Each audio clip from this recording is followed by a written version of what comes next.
So welcome back, non-universe, and as always, just trying to be innovative with the channel.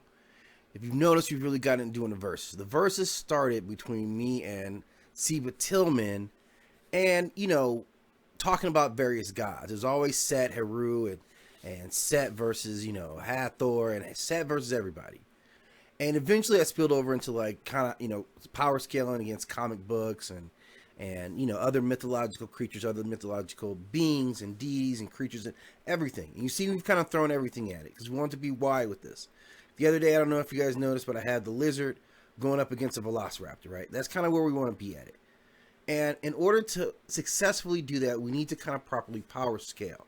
So power scaling is something that we're going to start taking on Nine World Chronicles now, really born out of the verses, where we take the idea of a specific type of god or a deity or a neter or an orisha and power scale them versus each other. Right? We'll do that for every type of creature that we throw in. And just to kind of show you guys the commitment to it, I'm going to show you the screen here. Right? If you guys can see this, this is a spreadsheet that I threw together. Kind of lists everybody's that we put in the Nine universe, right? And you can see it basically breaks out by the entry, by their classification, by their association. In this case here, you can see Rey, who is a human associated with the Rebel Alliance. We will power scale. She will be assigned a number, right? Probably I'm thinking like a 3. Okay. Whereas Pepper Potts right below her, another human who wears enhanced armor, it's probably going to be like maybe like a 4. I mean, Pepper Potts in armor has got to be stronger than Rey, the Jedi, or is she?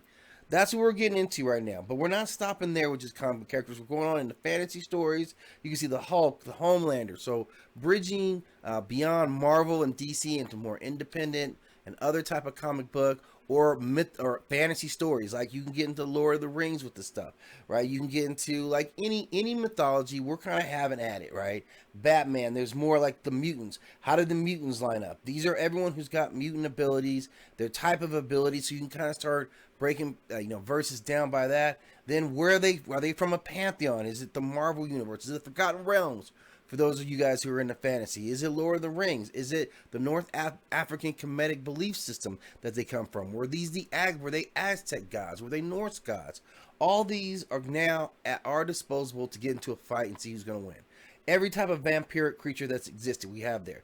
We're going to start working on the aliens as well. So start looking out for the power scaling that's going to go down, as that's really what's going to be the fuel for the versus competitions. Just some side stuff we're doing to have a little bit of fun.